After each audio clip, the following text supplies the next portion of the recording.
Tell me, do you love your job? Do you go to bed happy on that Sunday evening knowing you'll get up and go to work the following day? Or is it time to quit your job? Bye-bye. If this is something you've been struggling with lately, if it's a question you ask yourself every day, then keep on watching.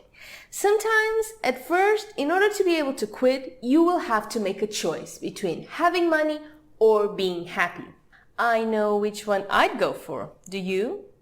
In this video, we will identify the telltale signs that you're ready to call it quits with your employer. It's not you, it is definitely them. But don't worry, if after watching this video you decide it's time to quit, I will share with you the 4 things you need to do to prepare your life for that big change, should you decide to take the plunge. Maybe it's time you quit your job, maybe it isn't. I don't know. Either way, it is entirely your choice. This is my disclaimer right here. I am in no way responsible for your decisions, okay? I'm not telling you to quit your job. I'm just giving you food for thought. So please don't hunt me down if you make the decision and then regret it, okay? Hi, I'm Sandy, and I have been quitting jobs all my adult life. I've actually lost count. I looked for the one for so long and kept getting it wrong over and over again until ultimately I realized I needed to stop looking for my professional satisfaction in others and just be my own hero. And that was about 8 years ago when I quit a job for the last time. And I haven't looked back since. And now I'm doing this. And if you enjoyed this video and want to know more about digital marketing, being an entrepreneur, and rocking that .com lifestyle, subscribe to our channel to get all the latest videos. Just don't forget to tap that notification bell to make sure you know when they go live, okay? The idea for this video has actually been growing in my mind for a few weeks now, since I read about the great resignation that's been happening all across America. For whatever reason, and I'm sure there are many of them, people are saying enough and taking the initiative to quit a job that they don't want anymore, which I'm sure is very shocking for many people, because what we are taught from an early age is we don't quit jobs. We stick to them no matter how much we hate them, how much pain we're in because of them, or how depressed and exhausted we feel. I still remember how it was when I announced for the first time that I was quitting a well-paid, steady job with no plan whatsoever. Because I didn't know what I wanted, I just knew what I didn't want, and that was enough for me. Now, to put it in context, my mom has had one job her entire life, which she absolutely loves. And my dad is a total workaholic. You know, one of those cases that goes from nothing and goes his way up, which meant, of course, that they didn't get it and thought I was totally irresponsible and lazy. My friends thought I was arrogant for not settling for a mediocre life like everyone else did. It's hard, but forcing yourself to shrink to fit your life will make you feel stuck, without a hope in the world, and you will end up fading away. It's as simple as that. I didn't want to be rich and unhappy. I wanted to get up every morning feeling inspired and motivated, which I don't, not every day, but most days I do, and that's good enough for me. Microsoft recently issued a report that stated that over 40% of the global workforce is considering quitting their jobs. And that tells me that more and more people aren't conforming anymore. They're making their quality of life a top priority, as should you. So, here are the 10 signs that tell you you should definitely quit your job. The first one being, you're not passionate about what you do. Again, I get it. You can't be excited and happy and passionate about your work every single day. You would burn out. But you should at least feel motivated and engaged, or at the very least challenged by what you do. You should feel something other than boredom, exhaustion, or despair. Ideally, your work is something you love, that fulfills you in any way. The second is when you need a better work-life balance. When you're working way more hours than you should, when you can't seem to find time off, or simply when it comes to a point when you're unable to disconnect from work, even on weekends or vacations, or time you're supposed to be enjoying with your friends and family. The third one is pretty obvious. You should quit your job when you dread going to work. I still remember how that felt, that anxiety, that hole in your gut, whenever you think about waking up the next day and going to work.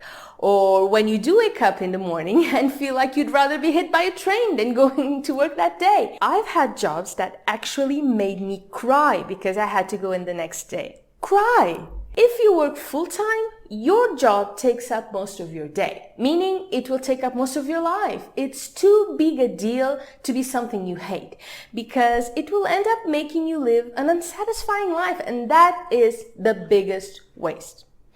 Listen, this isn't about being lazy or wanting to work less, although there's nothing wrong with wanting more free time. Because oftentimes, doing what you love and what lights up your soul is harder than working a typical 9-to-5 job. I remember working 7 days a week for months to grow our blog when we first started, just to make sure we could support ourselves after quitting our jobs. But it was worth it. No question about it.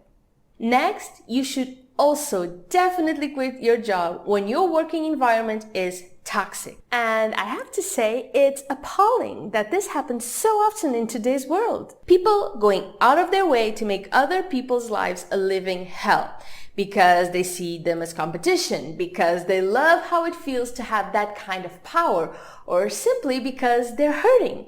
They can't solve their own problems, and that's the way they lash out. Yeah, like children do. Nothing is worth more than your peace of mind. Nothing is more important than your mental health. And working at a place that makes you feel bullied, intimidated, or inferior isn't worth it. It doesn't matter how much you're being paid. The fifth sign is when you find yourself compromising your values. Again, nothing is worth not being able to rest your head on your pillow at night and having a good night's sleep. Sometimes employers make you feel like you have to do things that make you feel uncomfortable, or that you believe are plain wrong because you should put your company above everything else. And that is rubbish. If you don't identify yourself with your company's values, walk away. Another pretty obvious one, if you wouldn't want your friends or loved ones to work for the company you work for, you should quit. Because if it's not good enough for them, it's definitely not good enough for you. Now, moving on to the seventh sign, which is when there is no room to grow. You've gone as far as you can and there are no other steps to climb on that career ladder. You need to jump off and go do something else. I mean, if you're a couple of years away from retirement, or if you're the CEO of that company, never mind, it's all good. But if you're not, don't compromise. The eighth sign is pretty common, and as long as people keep accepting this as something normal, it will continue to be. You should definitely quit your job if you are being underpaid. If you feel like the work you do, the responsibilities you take on are being undercompensated, and you've spoken to your boss and it doesn't look like they're going to fix it anytime soon, then you need to quit. And keep in mind that promises and compliments don't pay your bills. Next, the ninth sign is that you are underusing your skills, which means your job isn't really offering you any personal growth or is numbing you.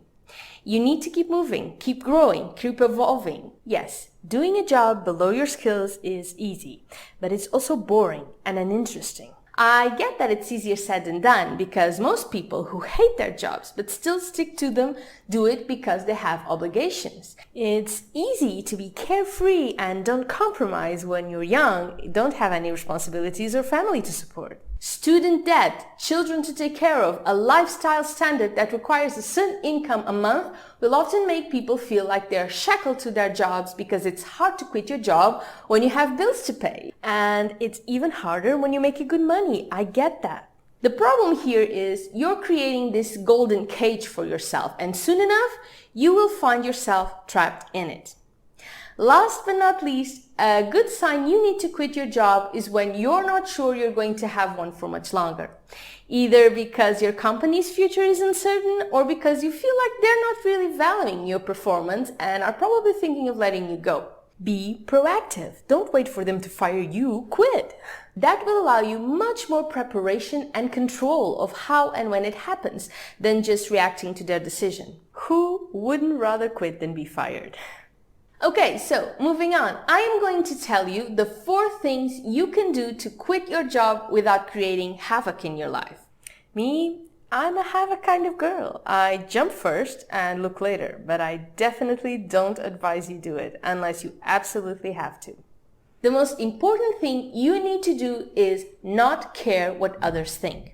So many people stop themselves from quitting their jobs because of what others will think. Parents, peers, whatever it is, we crave acceptance. It's in our nature. And quitting your job often means having these people criticize or think of it as a failure. But you know better. Also, you need to have a plan. It may mean you'll have to scale down your life to pay off your debts and so that the money you're making with your new project is enough to pay your expenses. An important part of that plan is, if possible, having some money saved to get you through the transition, particularly if you've decided to start your own business. Knowing you have enough money to pay your expenses for a few months will make the decision easier and will save you a lot of anxiety. Trust me, I've done it without the safety net and it's stressful to say the least. Last, but most certainly not least, go all in. Use all your time to work on either getting a new job that you'll love or creating your own business, whatever you decide is best for you.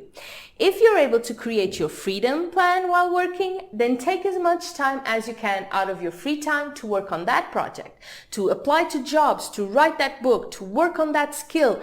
Learn all about owning a business. Whatever you need, do it. This is crucial, and it's also where most people give up.